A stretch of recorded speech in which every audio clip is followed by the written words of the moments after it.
there, it's Kevin with Roguedeckbuilder.com here with a game number 3, and I actually have enough confidence in this deck that I joined an 8-man queue, so we will play as many games as I win here. So possibly 3 more games, possibly only 1 more game. I guess we like to play first. That is ideal in this deck as we want a turn 3 Colonial Hydra, which we do not have a turn 3 Colonial Hydra, but we definitely have 2 Dreadbores. We have all the lands we need to cast most of our stuff. I mean, we don't really have any dead draws here.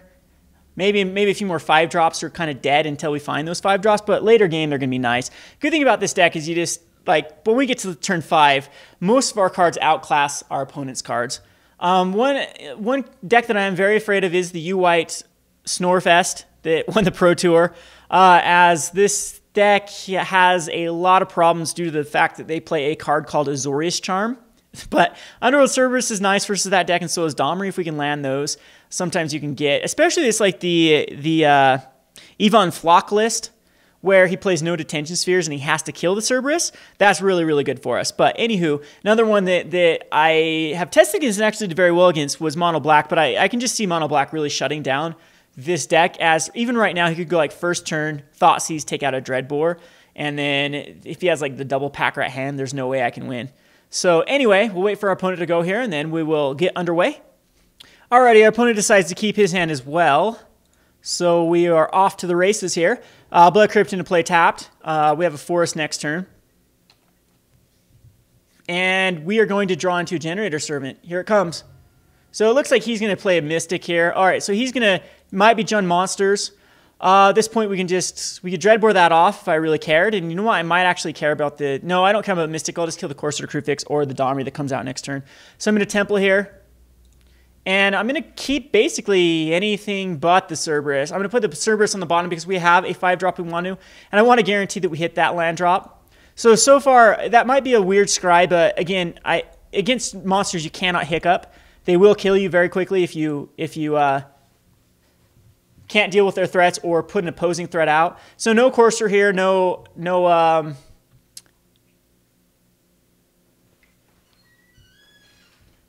so Carroted, okay, so no Courser, no Dreadbore, or no Domri. So this actually looks like it's going to be the Rakdos' return list, one of the decks that got 3rd at the Pro Tour, 3rd, 4th, and another one made the top 8. So this could be Nisa coming out next turn. So I don't think that I Dreadbore here. I'm just going to put this Overgrown Tomb into play tapped, and Will is cast a Burning Tree Emissary. Good news is we can deal with Nisa next turn. Of course, we can Dreadbore it.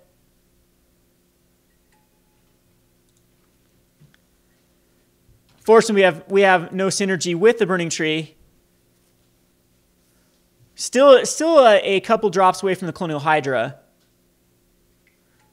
Yep, this is going to be that list. So I'm going to Dreadbore off that Xenagos.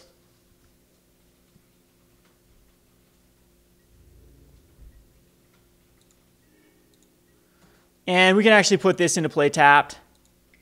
And now we have the mana for the Colonial Hydra. But, I mean, he's got, like, Putrefies.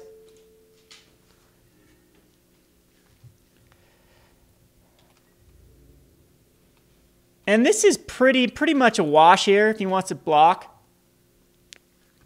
It's a 2-2 for a 2-2. Yeah.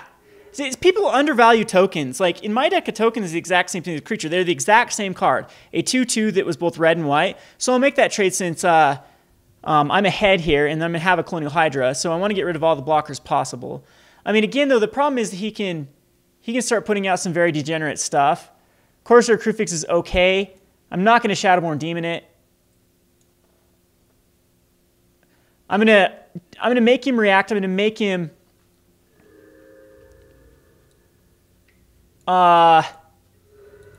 solve this Colonial Hydra.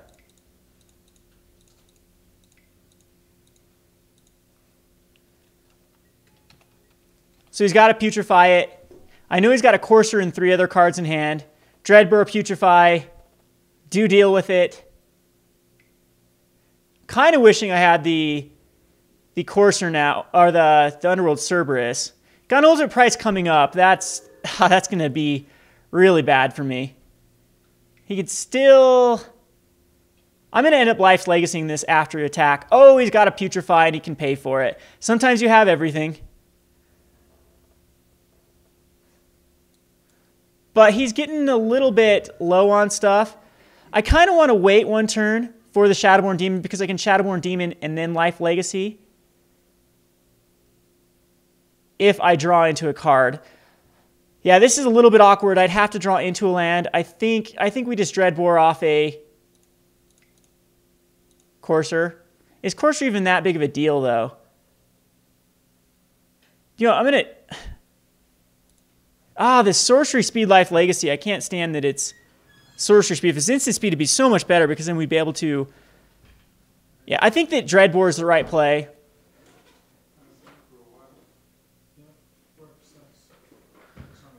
All right, so Temple, again, he's got he's got the Thoughtseize on top, so now I really have to draw into that land. But I know he's just got an ultimate price. And does that actually ramp at all? That does not ramp. I might need to just Life's Legacy here to draw cards. Because Thoughtseize is going to get me next turn. I think I just take out the Courser here.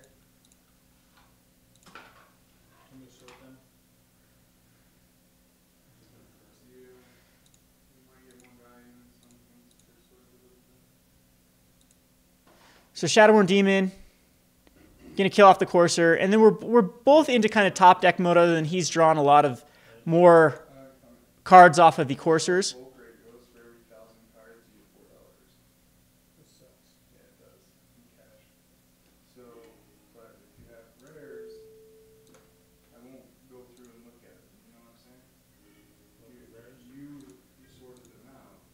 All right, so the Coursers are at least taken care of. He's got a Thoughtseize and ultimate price that we know about, and one other mystery card, which he's going to be able. He's going to take Life's Legacy here.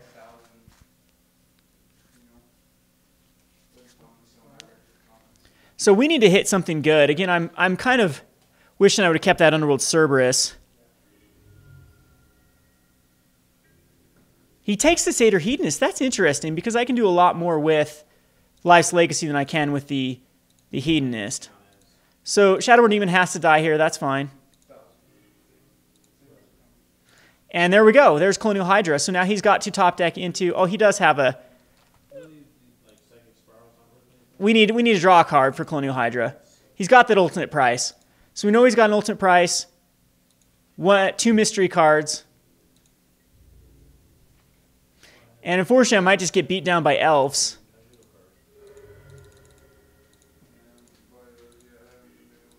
There's a Blood Crypt. I do think we go for this here. It's at least 4 cards. And let's tap our lands, right? So I can actually cast the Life's Legacy.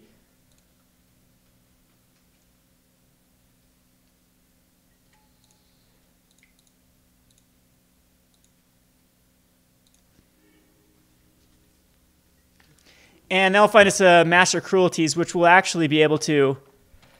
3 lands, though. That was a terrible Life's Legacy.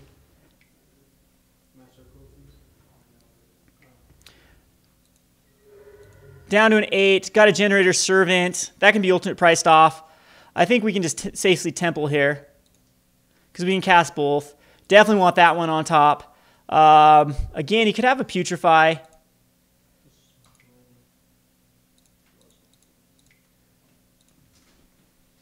He could have... Again, ultimate price does not work. I think I'm going to bait out this Generator Servant here just for an ultimate price because it can kill a Colonial Hydra down the road.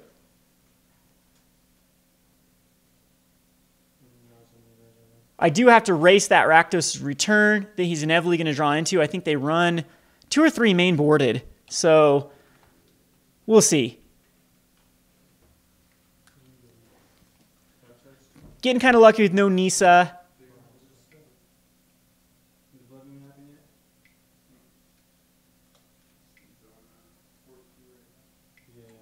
There's Nissa. So if he doesn't price off,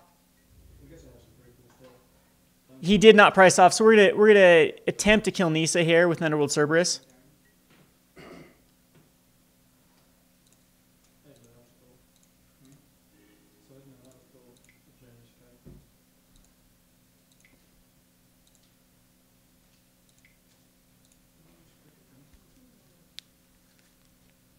Because he'll just be blocking with an elf with the master, so.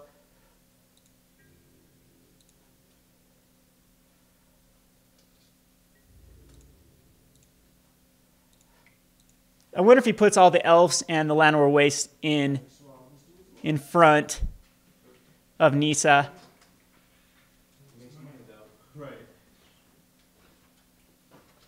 But then I get back a ton of stuff.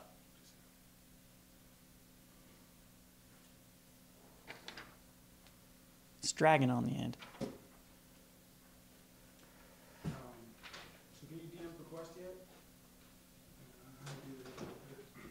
Again, decisions. Underworld Cerberus is very, very hard to deal with the control list. He has no way to exile it. He can get back to, again, 2 coursers, but at the cost of Generous Servant, Colonial Hydra, Burning Tree Emissary. And he's just going to let Nissa die.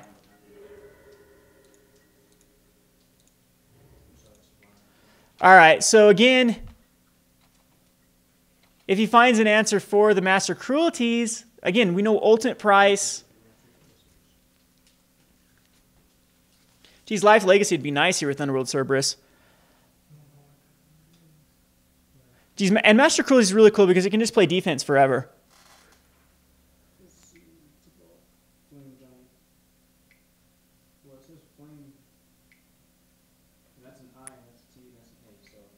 Rakdos return for a lot. Garruk. That hurts. I don't know why I could read it upside down.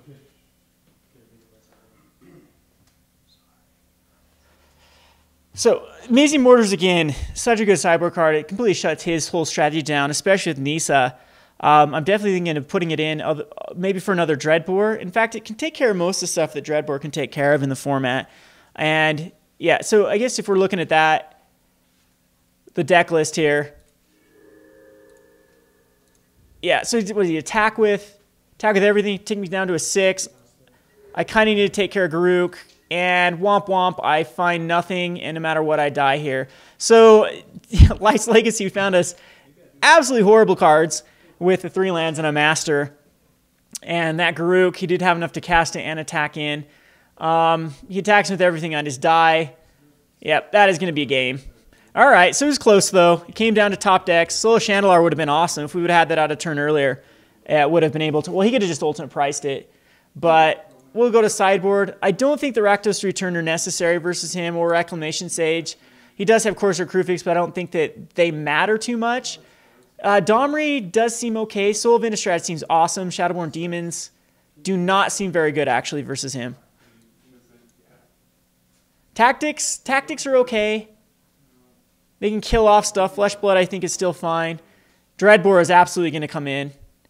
Court of Calling. Again, I don't think I need Court of Calling. I'm cutting this card almost every time.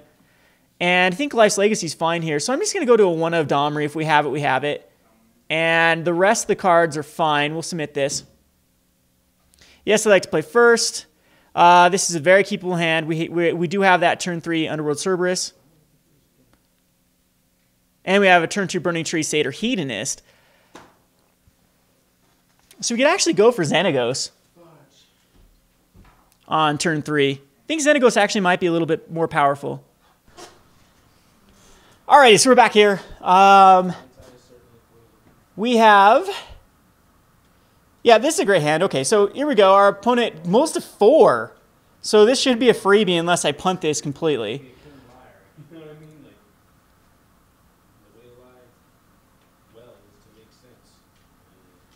And let's see what we were able to scry into here.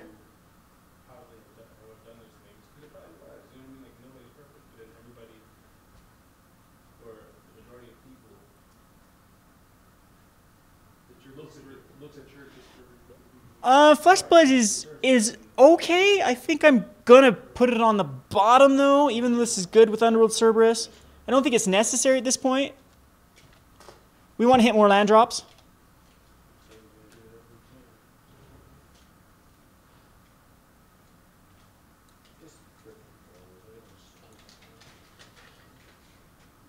So he decides to bottom whatever card he had there. We do draw into that land, so we're in great shape. Overgrown Tomb for 2 life. Definitely good. And we can go Burning Emissary into Satyr Hedonist. I might just end up deciding to aggro him out here rather than sacrificing for the Satyr Hedonist. I still think Underworld Cerberus is probably better at this point than a Xenagos because it puts him on quite a clock, especially with a Burning Emissary able to attack.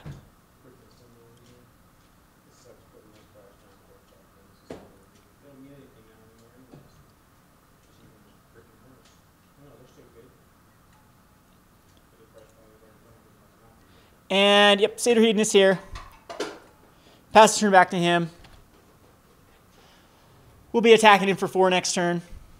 Carrot is not going to be a big of an issue because we're still going to need him for 2. And go ahead and attack in with both of them. You can block the 1. And at this point, you know what? I still think Xenagos might be the right card. Yeah, it's going to be Xenagos.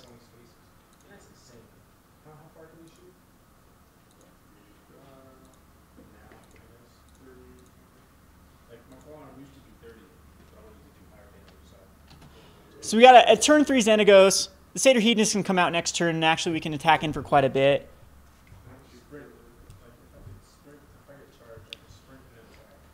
A Courser Crewfix, that's a great one to draw into. It's going to stabilize him, draw some life, but again, I don't think he can come back for this. I think I'm just going to Dreadbore. Got a Thoughtseize on top, this is going to be not very good. I'll Dreadbore the Courser since he's so far behind. And attack in for most likely 4. So I guess Cerberus would have been able to hit for 6. And then, again, though, if he has the last card in hand like a Putrefy, though, then, yeah, we're really not that far ahead. I think Xenagos is the safer play. But, again, most likely this will be going on to... Oh, he had a Thoughtseize. He Thoughtseizes the Dreadbore. I thought that was on top there. That's his top library. So he's got 1 card in hand. He's going to draw an Elvish Mystic. So we can Master Cruelties here. I think the right line of play is just to give that guy +4/+4.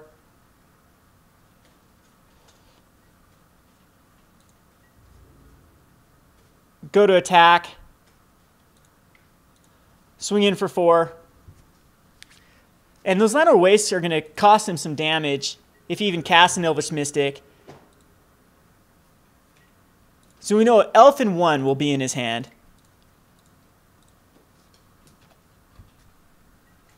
And next turn, of course, Underworld Cerberus is going to come out as a 12/12 with haste. So it's just really Putrefy could be the only card left in his hand.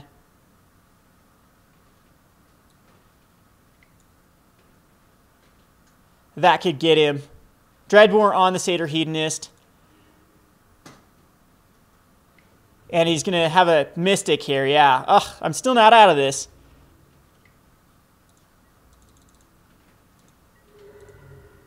But I'm tagging him with a 4/4 each turn. And Xenagos is actually pretty close to being cast here. Sylvan Carrot is going to be really good. We still need to top deck into 1.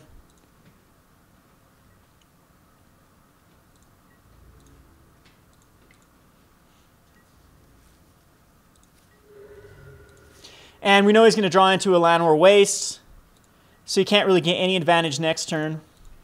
Caryatid comes out.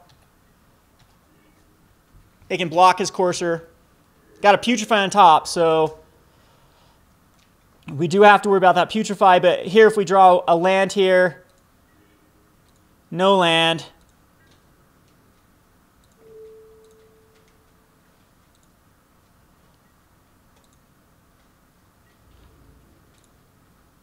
I think he throws a Mystic or a Keratin on in front of this at this point. Not too sure why a Courser would want to go in front. I disagree with that completely. As, I mean, a Putrefy is going to take care of something next turn, but now he can't get a land off the top. So, again, we are just going to Burning Tree Emissary here. Give it haste attack with both? Nah, it doesn't even do anything. We're still one land off from... Geez, and this, how many turns is this we haven't drawn a land? Did I keep a 3-lander or a 2-lander? Anyway, we'll get in with the Burning Tree.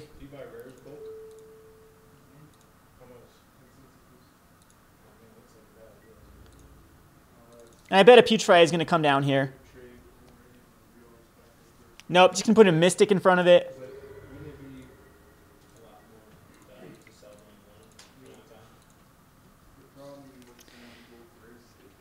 Whoops, should have done that the other way around. I guess you would have Putrefied in response there, and I wouldn't have killed an elf, though. So that's still only 4 mana we can generate.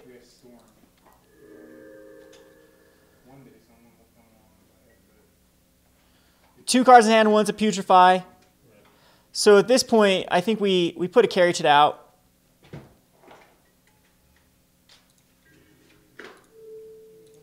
He's going to kill that BT for sure.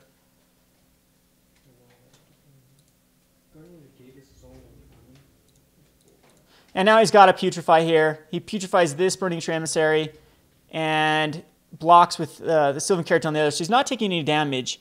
Again, though, we have the mana no for next turn.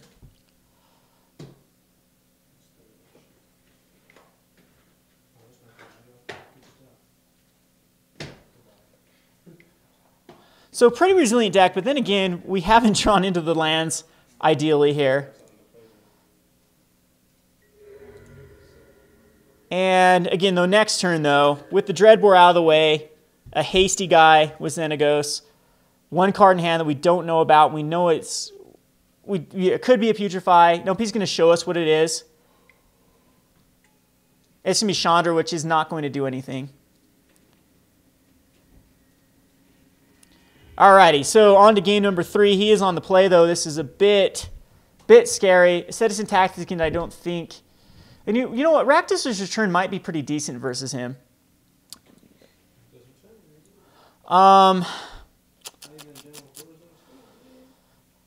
Dreadbore is still good. Domries, I still think is good. Man, he's got just so much hate for the Colonial Hydras. I don't think I'm going to be able to get that off, especially on the play. I think Underworld Cerberus is just better. So I'm thinking that bringing in the Domries, or maybe even bringing in the Shadowborn Demons, just for Courser or crew fixes, might be better. Or I could bring in a 1 of Court of Calling and a 1 of... No, well, Court of Calling actually seems pretty good versus him as it gives haste. So I'm going to just go down to a 2 of Domri, a 1 of Court of Calling, and if we draw the 1, we draw the 1. Maybe we need a 1 of Shadowborn Demon in here now, and a 1 of Reclamation Sage. Yeah, I just don't think Domri is relevant in this matchup.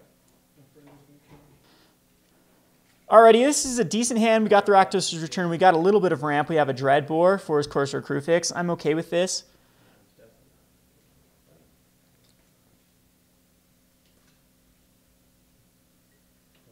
He mulligans to 6. I feel it for him. Those are some hard mulligans. Definitely keep this. See if he ends up having to go down to 5. He does not. See if a first turn Thoughtseize. Nope, first turn Temple of Malady. And we will match that with a Temple of Malice. And we got another land. That'll be nice. Definitely actually want that on top because we want to ramp into a big Rakdos' Return and get rid of his hand.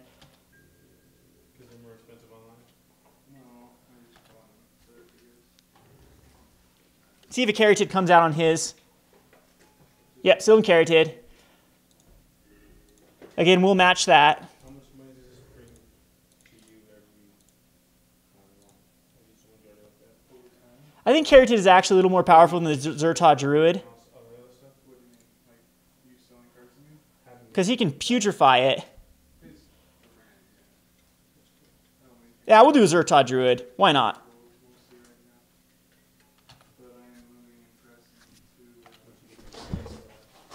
He'll do a damage, and with his deck wall, he's going to be shocking, pinging. rather than just what you need. Might actually be relevant. That's cool. See if a Courser comes out this turn. Definitely need a Dreadbore. I'm going to Dreadbore whatever he puts out. Nothing comes out. So he could definitely Putrefy here. Another Temple, that's fine. It'll scry.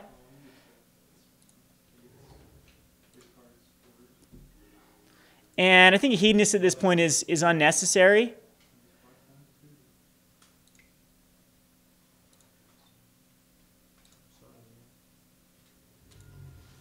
So we'll carry Tid here and pass the turn to him. And next turn we have a big Rakdos return to get rid of his hand. See if he putrefies the Zerta Druid. Yep, that's fine. That's it. That was only going to get me one more card anyway from the Rakdos return. And that basically gets rid of it. I mean, I'm not too worried about the Zerta Druid dying here. I have plenty of mana for anything. Gets rid of a Putrefy for the Soul of Chandalar. He can generate 3.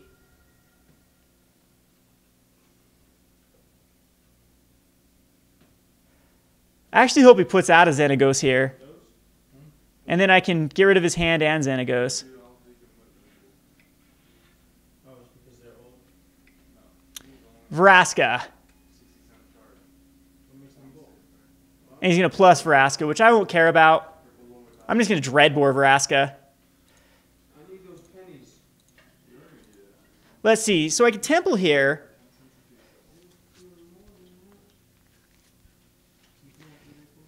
If I Rakdos' return for 3, that'll put Vraska down to a 3. I could just attack into him. When we're going to get his... I could Temple to guarantee a Soul of Chandalar the following turn, and then Rakdos for 1, but then that puts Vraska down into range to where she can actually destroy a permanent. So I'm thinking the right line of play is going to be to Blood Crypt.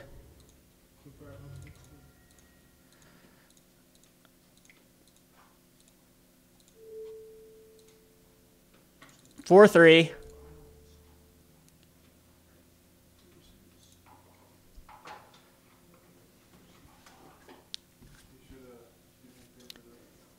Yes, we want to redirect it to Vraska. Or maybe I didn't want to do that, as I'm just going to be Dreadboring it. And Rakdos return of his own and a Dreadbore. We're both into top deck mode at this point. I'm going to attack him. So he has to make a choice whether to destroy a permanent next turn or tick up. If he ticks up, I will Dreadbore it.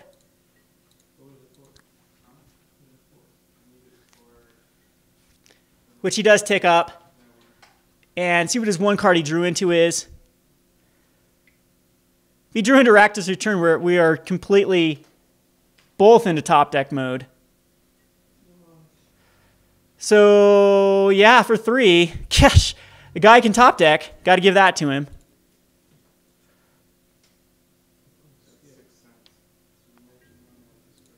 But see if I can top deck now, because I can top deck most things in my deck. Generator Servant's not a good top deck. I think it's just Soul of Chandalar finish off Vraska. And we're truly down to a 1 versus 1 top deck. And I have an extra card versus him. So...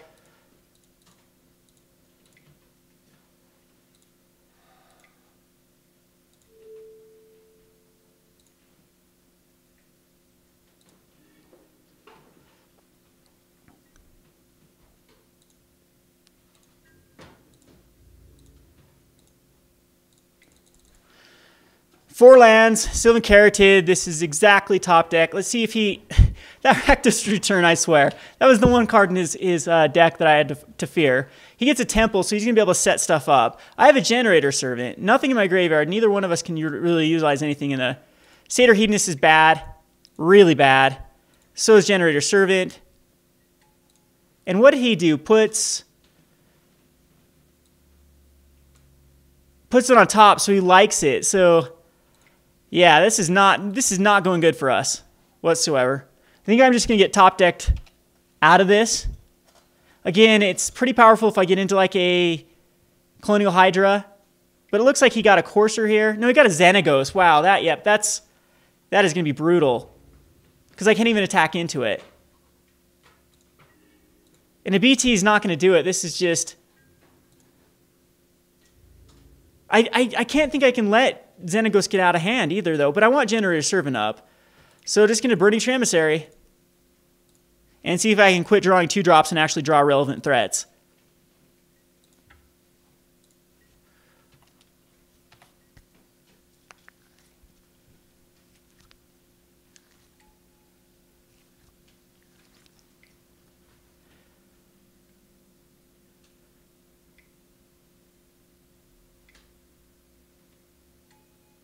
And a Nisa. Oh, this guy can top deck. Yeah, this is pretty much over. It's Colonial Hydra is the only thing in the entire world I can draw into, and it's not even going to do anything. Blood Crypt is the worst card in the world. So, top decks have been, for him, Rakdos' Return, Nisa, Xenagos. For me, it's been BT, Generator, Servant, Satyr, Hedonist. And I guess it's just the more...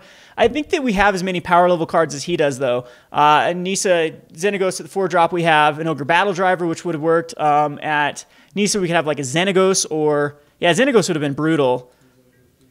But, again, at this point... Yeah, at this point, this is pretty much over. We did what we needed to do. We emptied his hand. We killed off all his Planeswalkers. And still that Rakdos' Return. Just awful, awful, awful. So see if he starts like tacking in with Llanowar Wastes and whatnot. Yeah, he's just going to go tick up the Nisa. Tagging with those. I'm going to take 8. See if I can actually get a top deck. No, an Overgrown Tomb. That's going to do it. A little disappointed how this ran here, but it is what it is. I mean, the cards are in the deck for a reason, and sometimes that's exactly what happens. So anyway, Kevin with Roguedeckbuilder.com. Thanks for watching.